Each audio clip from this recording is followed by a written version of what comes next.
भाव भी पता चल जाएगा ना। हाँ हाँ कि मतलब हमें उसको स्थित बस स्थित जाए, उसमें सबसे मैक्सिमम जो क्लास है उसका तो बच्चा है, इंटर तक है। इंटर तक के बच्चे सबको प्रणाम। नमस्ते सतेरे जगत कारणाय, नमस्ते सतेरे सर्वलोकाश्रयाय, नमो गणपतये मुक्तिप्रदाय, नमो ब्रह्मदेवाय विघ्ननाशाय। इनकी एक बेटी है शिवांगी, जो अमेरिका में साइंटिस्ट भी है। तो एक अच्छे शिक्षक हैं, एक अच्छे पिता हैं, पर्यावरणविद हैं, डॉक्टर हैं। इन कहा जाए कि सारी प्रतिभाओं को एक साथ अगर मिला दिया जाए तो उसे डॉक्टर रविंद्रनाथ कहते हैं। तो ये आपके साथ में आपके समक्ष हैं, जिनकी बेटी भी आप जैसी बेटी है और आज अमेरिका में साइंटिस्ट है। उससे मैं मिला हूँ और इंटरव्यू छापा था इनके साथ में, आदित्य के साथ में हमने। तो वो भी बेटी बहुत होनहार है, हमारे नगर की गौरव है। और आप सब बेटियों से भी आग्रह है कि इन पिता की आवाज़ को सुनिएगा, इन पर्यावरणविद की बात सुनिएगा, एक डॉक्टर की बात सुनिएगा, एक हृदय रोग विशेषज्ञ की बात सुनिएगा, और एक विश्वविद्यालय जो कृषि चंद्रशेखर आज़ाद कृषि एवं प्रौद्योगिकी विश्वविद्यालय है, उसके आप परामर्शदाता भी हैं, बच्चों को मोटिवेशनल क्लासेस देते हैं। तो आज आपके इसमें आए हुए हैं, तो अतिथि शिक्षक के रूप में आपके सामने डॉक्टर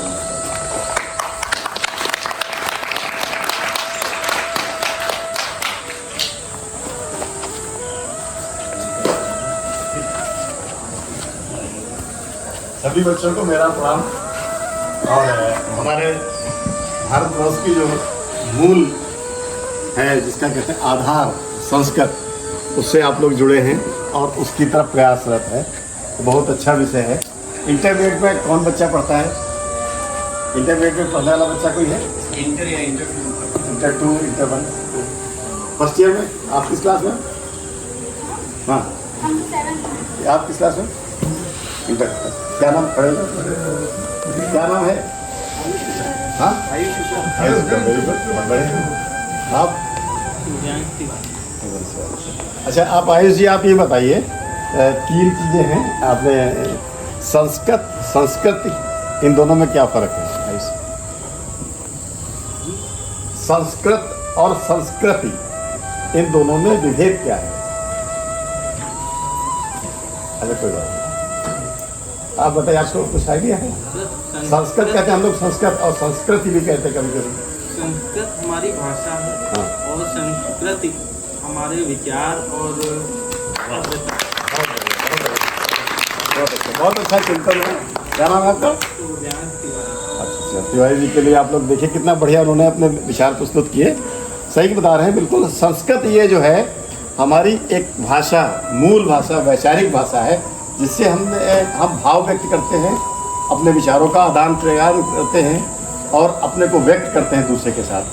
और संस्कृत जो है हमारी सभ्यता, हमारे संस्कार और हमारे आचार विचार, हमारे रहन सहन, इन सबका मिला जुला जो रूप होता है, जो रिफ्लेक्ट होता है, जो कई वर्षों तक, पीढ़ियों तक चलता है, वो संस्कृत है। संस्कृत मूल है और संस्कृत भाषा है। ठीक है। तो संस्कृत एक बहुत विशाल कैनवास है, बहुत विशाल समंदर है। ठीक है। उसमें बहुत चीज़ों का समावेश होता है, वो मिलकर संस्कृत है। उसको एक छोटा सा रूप सभ्यता भी कभी कहते हैं, सभ्यता। ठीक है। संस्कृत, संस्कृति। और आप शुक्ला जी बताइए आयुष जी कि संस्कार जो होते हैं वो क्या होते हैं? बड़ों के प्रति दिखाते हैं, बच्चों के प्रति दिखाते हैं। सभी बच्चे ध्यान से सुनिए, बहुत अच्छा बताया। तो संस्कृत के बारे में आप लोग जान गए ना, संस्कृत भाषा। संस्कृत एक हमारी ऐसी मूल जननी कहते हैं ना, जिससे विश्व की कम से कम 56 भाषाएं, कुछ तोड़ के, कुछ मोड़ के, कुछ मिला जुला के उनका जन्म किया गया है संस्कृत से। अभी रिसर्चेज हुई, उनमें निकल के आया है। और हिंदी तो पूरी उसी से डायरेक्ट है। इवन पर्शियन में भी कुछ संस्कृत के शब्द मिलते हैं। तो संस्कृत मूल जननी भाषा है। संस्कृत हमारा जीवन शैली, हमारे ऋषियों की जीवन शैली, हमारे जो आदिकाल से, अनादिकाल से जो हम जिस सभ्यता के साथ जिए हैं, जो विश्व की सबसे पुरातन और सबसे श्रेष्ठ सभ्यता कही गई, वो संस्कृति थी हमारी। और संस्कार संस्कार के बारे में वेदों पे से समझ गए ना आप लोग। संस्कृत के बारे में बच्चों समझ गए ना? हाँ, दोनों में अंतर मालूम हो गया ना? ठीक है। संस्कृत हमारे साथ जीवन पर्यंत, हम कहीं भी जाएं, हम जैसे मतलब किसी भी जगह जाएंगे, किसी दूसरे देश में जाएंगे, दक्षिण भारत में जाएंगे, कहीं जाएंगे, तो हमारी जो संस्कृत होगी वो रिफ्लेक्ट करेगी। ठीक है, उनके साथ मैच भी करेगी, थोड़ा डिफरेंस भी हो सकता है, लेकिन कहते नहीं हमारी, हम जाएंगे अगर मान लिए गोवा गए या कहीं गए, दूसरी जगह गए, दूसरे प्रदेश में पढ़ने गए, नवोदय विद्यालय में एक्सचेंज होता है कुछ बच्चों का, कुछ बच्चे दक्षिण भारत के नॉर्थ के साउथ भेजे जाते हैं, साउथ के दक्षिण। ठीक है, तो ये दो संस्कृतियों का आदान प्रदान होता है। मूल संस्कृत तो भारत रही, लेकिन वहाँ की दक्षिण शैली की जो संस्कृति और नॉर्थ की, इनके साथ आदान प्रदान वो बच्चे करते हैं और उनका विस्तृत होता है विचार विमर्श, और कैनवास बड़ा हो जाता है, सोचने का दायरा बड़ा हो जाता है। ठीक है, तो अब आपको संस्कार के बारे में बताते हैं। संस्कार दो तरीके के होते हैं मूलतः। कुछ संस्कार जो नेटिव कहे गए हैं, जन्म के साथ डीएनए में, कहते थे वर्ड आजकल आता है बहुत ज़्यादा कि इनके डीएनए में ये संस्कार नहीं है, कुछ ऐसे बोल देते हैं, लेकिन डीएनए नहीं होता है, बल्कि वो क्या होता है, जिस वातावरण में, जिस परिवेश में, जिस घर के माहौल में जन्म लेता है, वो जब उसके साथ जुड़कर आते हैं। जैसे कोई बच्चे ने जन्म लिया किसी घर में, और जन्म लेते ही उसको घंटे की आवाज़ मधुर सुनाई पड़ी, उसके बाद उसको कुछ श्लोक की आवाज़ सुनाई पड़ी, जन्म के 6 महीने तक वो सुनता रहा।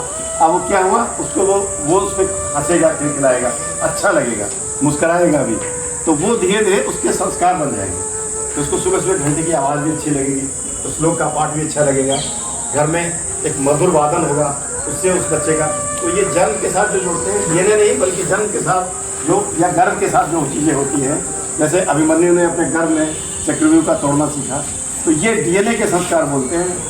डीएनए के नहीं है, लेकिन जन्म से ही वो धीरे धीरे डेवलप होते हैं अपने वातावरण को देख के। और उस संस्कार में जैसे इसी तरीके से अगर कोई बच्चा ऐसे माहौल में है जहाँ चीख चिल्लाहट, बहुत हाई साउंड, पिच वाइज, ये क्या होता है डीजे वजे जिनमें बहुत ज़्यादा तेज आवाज़ होती है ना, या ऐसे जहाँ शोरगुल बहुत होता है फैक्ट्री के आसपास, तो वो उस तरीके का उसका आदी हो जाता है।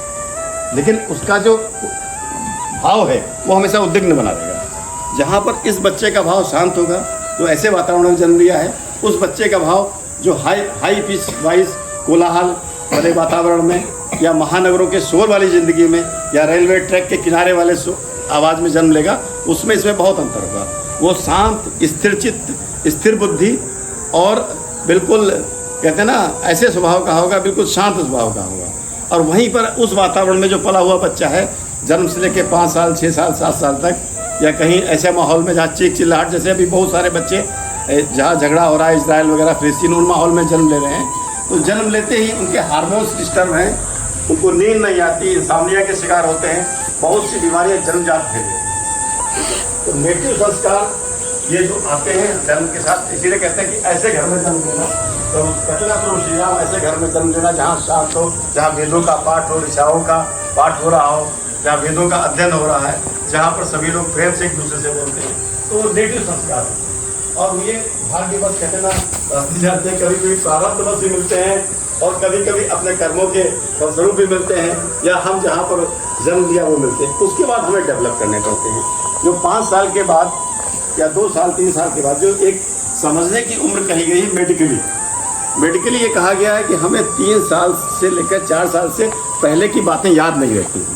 हम अपने अगर बचपन में पीछे लौटना चाहें, बिल्कुल पीछे याद करना चाहें, जैसे आयुष जी हैं कि हम कक्षा 4 में क्या करते थे, 4 साल के तक कहाँ पढ़ते थे, या 5 साल की आते तो बहुत पीछे लौटेंगे, तो 4-5 साल से पीछे नहीं जा पाएंगे। इसीलिए जो मस्तिष्क का जो सक्रिय विकास होता है वो 4-5 साल के बाद डेवलप होता है। और हमारे यहाँ जो पार्टी छुड़ाने की प्रथा थी, कहते हैं स्कूल भेजना या पार्टी छुड़ाना, वो 4-5 साल के बीच ही की जाती थी। तो उसके बाद जो संस्कार वो ये बहुत महत्वपूर्ण है, क्योंकि ये आपके जीवन की दिशा दशा, उसका उपलब्धियाँ, अचीवमेंट्स और आपकी क्या सफलताएँ हैं उसको निर्धारित करती है। तो जो 5 साल के बाद के जो संस्कार बनने हैं, जैसे हमने अपने किसी से बड़े को देखा और उसका चश्मा गिरा, और वो उठाने थोड़ा झुका, हम पास में खड़े थे, हमने उठा के दे दिया, तो वह कुछ नहीं, साधारण सी घटना थी। जैसे आप चश्मा उठा के उसको देंगे, उसके मुँह से आशीष निकलेगा, आपके माथे पे हाथ रखेगा, ठीक। तो ये आपका संस्कार था। इससे पहले जो आपका संस्कार सीखा एक अच्छा संस्कार कि उनको झुकना पड़ेगा और हमको उठा के दे देते हैं। इसी तरीके से आपने देखा किसी को कोई बुजुर्ग आदमी है, उसके प्यास, उससे पानी पीने की इच्छा जाएगी, हाथ बढ़ाया, आपने उससे पहले दे दिया। अगर आपके संस्कार अच्छे हैं, आप उसके भाव को पढ़ लेंगे, आप उसकी प्यास को, तृषा को पढ़ लेंगे, तुरंत एक गिलास पानी लेकर दे देंगे उसको। अगर उसको पानी मिल गया तो उसका आशीष, उसकी दुआएं, उसका अपना जो अंदर से भाव का दुआ था वो आपके साथ जुड़ेगा और आपको भी एक आत्मसंतुष्टि मिलेगी। तो ये बात के संस्कार होते हैं, 5 साल चाहिए, 4-5 साल के बाद डेवलप होते हैं। ये संस्कार जितने अच्छे डेवलप होते चले जाएंगे, आप यकीन मानिए आप एग्जाम में भी उतना सक्सेस होंगे, इंटरव्यू में भी उतना सक्सेस होंगे, और उसके बाद आगे चल के कहीं किसी से सीखना है, PhD करना है, कहीं आपको किसी जॉब में जाना है, किसी उसके जाना है, तो उतने में ही आपको वो अलग जो 4 बच्चे आपसे पहले गए होंगे, अगर आपके संस्कार अच्छे हैं तो हो सकता है कि आप 5वें-6ठे नंबर पर जाके पहले नंबर की पोस्ट हासिल कर लें। क्योंकि संस्कार जो सामने वाले एग्जामिनर जो कहलाता है, जो टीचर कहलाता है, या इंटरव्यू लेने वाला कहलाता है, जो ओनर होता है, उसके आंतरिक भाव को प्रभावित करते हैं। और आंतरिक भाव सबसे ज़्यादा प्रगाढ़ होता है कि आंतरिक प्रभाव उसका जागृत हो गया, नहीं ये व्यक्ति दूरदर्शी है, इसके संस्कार अच्छे हैं, ये हमारे यहाँ रहने योग्य है, तो छोटी छोटी उसके नंबर, उसके मार्क्स और उसकी जो छोटी उपलब्धियां हैं उनको किनारे करके भी उसको स्थान देता है, वो आगे बढ़ता चला जाता है। तो संस्कार सबसे ज़्यादा प्रभावी और सबसे ज़्यादा महत्वपूर्ण टूल, इकाई है जीवन में। क्योंकि मैंने अभी एक कहीं एक कोटेशन पढ़ा था, अखबार में लिखा था, उसमें लिखा था जो कैलेंडर्स होते हैं कि there are 3 things are very important, attitude, skill and knowledge.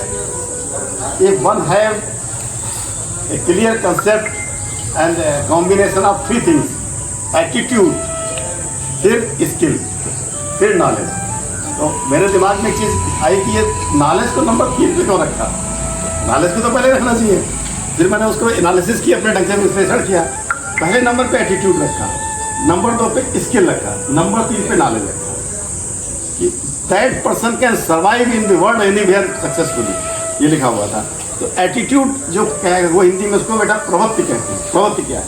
जैसे हमारी प्रवृत्ति है कि हमारे टिफिन में 4 बिस्किट थे और हम 4 लोग बैठे थे, तो हमने देखा खोला टिफिन, 4 लोग बैठे, तो हमने एक सबको दिया, फिर जो बचा ले लिया। ये प्रवृत्ति है, मिल बांट कर खाना, शेयर करना, ठीक, ये एक प्रवृत्ति है। तो आप समझ लीजिए आप उन तीनों के प्यारे हो गए, ठीक, वो उन तीनों के लिए आप एक आदर्श हो गए, प्यारे हो गए, वो आपके साथ मानसिक रूप से भले के लिए जुड़ गए। तो ये आदमी की प्रवृत्ति है, मिल बांट कर खाना, सम्मान देना, उसको आदर देना, उसके प्रति आदर भाव रखना, तो ये प्रवृत्ति है। तो प्रवृत्ति बहुत इंपॉर्टेंट है, एटीट्यूड इसको कहते हैं। और प्रवृत्ति हमेशा संस्कार से ही आती है। अगर संस्कार अच्छे हैं तो प्रवृत्ति अच्छी आएगी, संस्कार अच्छे नहीं है तो प्रवृत्ति चोरी की आएगी, तोड़ने की आएगी, डिस्ट्रक्शन की आएगी, विध्वंस करने की आएगी, गिराने की आएगी, खिलौना तोड़ फोड़ के फेंक देने की आएगी, शर्ट फाड़ देने की आएगी, बस्ता फाड़ देने की आएगी।